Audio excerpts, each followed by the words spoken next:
आयुष्यभर लक्षात राहणार आहे हे वर्ष. कारण या वर्षात स्वतःला सगळ्यात जास्त कमजोर होताना पाहिले, तर दुसऱ्या बाजूला सगळ्यात जास्त ताकदवर होतानाही पाहिले.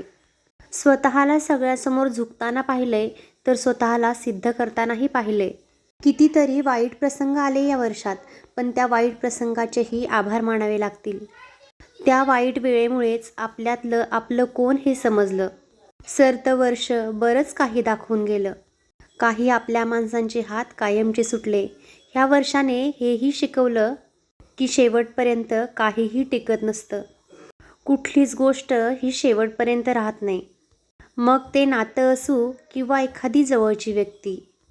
पण हरकत नाही, पुढच्या वर्षात पाऊल टाकताना हा विश्वास नक्कीच आहे की आयुष्यात कितीही वादळं आली तरी निभाव तर नक्कीच लागेल, कोलमडून पडणार नाही कधीच.